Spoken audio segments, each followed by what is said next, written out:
জেলে না গেলে মনে হয় সেলিব্রিটি হচ্ছে না, এমন একটা ব্যাপার হয়ে গেছে। কাবিননামাটা আমি জানি যেটা হচ্ছে লায়লা ওনার ডিজিটাল প্ল্যাটফর্মে ওটা পাবলিশ করেছিলেন এবং আমার মক্কেল বলেছে আপু দেখেন একটা কাবিননামা, বলেছি মামলাটার প্রয়োজনে এটা লাগবে, কারণ ফেক কাবিননামাটা বাদিনী লায়লা ফরহাদ উনি নিজে মেক করে ওনার ফেসবুক প্রোফাইলে দিয়েছে, এটা কিন্তু আমার মক্কেল কোথাও দেয়নি বা আমি এটুকু জানি। তো আমি বলেছি তুমি যাও সবুজবাগ থানায় ওই কাজী অফিসে গিয়ে একটু খোঁজ নাও। ও গিয়ে খোঁজ নেওয়ার পরে দেখেছে একদমই ফেক, এরকম কোনো বিয়ের ঘটনা ঘটেনি, ওরকম কোনো বালামে কোনো একটা কাবিননামা হলে কিন্তু বালামে থাকে, রেজিস্টার বুকের বালামে কিন্তু ওটা আপনি পাবেন, কিন্তু এরকম কোনো কিছু বালামে নেই। সো বোঝাই যাচ্ছে এটা ফেক এবং এটা প্রচার করেছে কি আপনারা ঘাটালেই বুঝতে পারবেন, আপনারা দেখলেই তো আপনারা তো এগুলো দেখছেন। আরেকটা জিনিস, এই যে লায়লা প্রতিনিয়ত যে ছবিগুলা সোশ্যাল মিডিয়াতে দিচ্ছে এবং এই যে আজকেও কিছু ছবি দিয়েছে, নো কমেন্টস, আমি এগুলো নিয়ে কোনো কথা বলবো না, কারণ এগুলো আমার মামলার বিষয় না। আর এগুলো ব্যাখ্যাটা আমি শুনতে চাচ্ছি যে আসলে এই যে ভুয়া কাবিনে আসলে এটা কি হতে পারে। এটা হয়তো যে ভুয়া তথ্য যে প্রকাশ করবে তার অবশ্যই আইনগত ব্যবস্থা নেওয়া হবে তার বিরুদ্ধে। এটা আপনাকে প্রথমেই বলেছি আপনাদেরকে যে আইন আদালত কিন্তু কোনো নাটকের মঞ্চ নয়। হ্যাঁ, এটাকে আপনি এখন এসে একটা বললেন, একটু পরে আপনার মতিভ্রম হয়েছিল এটা বলেছেন, ওটা বলবেন না, সরে যাবেন জায়গায়, এটা এরকম নয়। মানে আইন আদালতের বিষয়টা খুবই রেস্ট্রিক্টেড এবং আমার যেটা মনে হচ্ছে ভেরি ফ্র্যাঙ্কলি আমি বলি যে ওনারা মানে কিছু কিছু মানুষ আইন আদালতকে নিয়েও মানে একটা মানে কি মনে হয় যে মানে এখন কোর্টে যাওয়াটাই মনে হয় একটা ট্রেন্ড হয়ে গেছে। আমার কাছে খুবই হাস্যকর লাগে, আমি আইনজীবী হলে তো আমারও ভয় লাগে যে কোর্টে যাবে, জেলে যাবে, কিন্তু এখন দেখি একটা ট্রেন্ড হয়ে গেছে যে বিষয়টা কিন্তু তা নয়।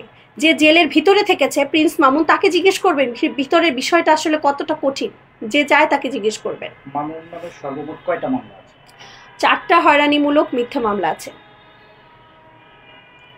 আমি একটু আসতে একটু বলবো লায়লা এবং মামুনের যে কন্টেন্টগুলো সামাজিক যোগাযোগ মাধ্যমে আসতেছে, এতে করে সামাজিক অবক্ষয় হচ্ছে, মারাত্মকভাবে সামাজিক অবক্ষয় হচ্ছে এবং আমরা পার্সোনালি আমরা যারা এগুলো নিয়ে কাজ করছি আমরা ভাবছি যে এটা আসলে হওয়া উচিত নয়। কারণ আজকে এই কন্টেন্টগুলো বিশ্বাস করবেন কিনা জানি না, কেউ না চাইলেও তার সামনে আসে, না চাইলেও সামনে আসে, কারণ এত বেশি হিউজ এটা শেয়ারিং হচ্ছে, এত বেশি স্প্রেড আউট হচ্ছে, যার কারণে এটা খুবই বাজে একটা নোংরা বিষয়। আমাদের বাংলাদেশের এমনি একটা ভালনারেবল অবস্থা, আপনারা সবাই জানেন আমাদের দেশের কন্ডিশন ভালো না, তার মধ্যে মানে একটা ফালতু একটা বাজে একটা বিষয় নিয়ে এটা আমি মনে করি এভাবে হওয়া উচিত না। এবং এই বিষয়গুলো যখন ট্রায়ালও হয় না, মানে আমরা কিন্তু কিছু কিছু সেন্সিটিভ বিষয়গুলোকে ক্যামেরা ট্রায়ালের মধ্যে দিয়ে আমরা ট্রায়াল করি যাতে অন্য মানুষ, কিন্তু বাংলাদেশে দেখলাম কি এখন নোংরামির ছড়াছড়ি চলছে। আমি খুবই বিভ্রান্ত বোধ করছি বিষয়গুলো নিয়ে কথা বলতে, আমি কথা বলতেই চাচ্ছিলাম না, কারণ বিষয়গুলো না মানে একটা লেভেল পার হয়ে একটা মানে একদম কি বলে না বিলো স্ট্যান্ডার্ড না, মানে 3rd ক্লাস বললেও কম হবে, তার চেয়েও খারাপ জায়গায় নেমে গেছে। কারণ মানুষ আমার দেশকে দেখছে, কি দেখছে এগুলো কি মানে যা যা হচ্ছে এগুলো কি হতে পারে?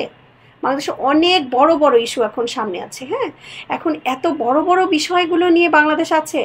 সো আমার মনে হয় যে এই ঠুনকো বিষয়টাকে এইভাবে নোংরামির পর্যায়ে নিয়ে এইভাবে সোশ্যাল মিডিয়ায় এইভাবে না করলে হতো। এবং সর্বশেষ মামুনের যেটা দেখলেন, আমার মনে হয় এটা একটা আসলে বোম ব্লাস্ট হয় না, মানুষ সহ্য করতে করতে মনে করেন একটা জায়গায় গিয়ে যখন আসলে আর ধৈর্য দেয়ালে পিঠ ঠেকে গেলে যে ব্যবস্থাটা হয় আর কি, যে তখন আর কিছুই করার থাকে না, তখন আসলে ও চিৎকার শাউটিং করা ছাড়া ওর আসলে আমার মনে হয় মানে হি ইজ রিয়েলি হেল্পলেস, এখন খুবই মারাত্মক খারাপ অবস্থায় আছে। এবং আমি চেষ্টা করছি তাকে জায়গাটা থেকে উঠিয়ে আনার বা উত্তরণের চেষ্টা করছি, বাকিটা আল্লাহ জানে।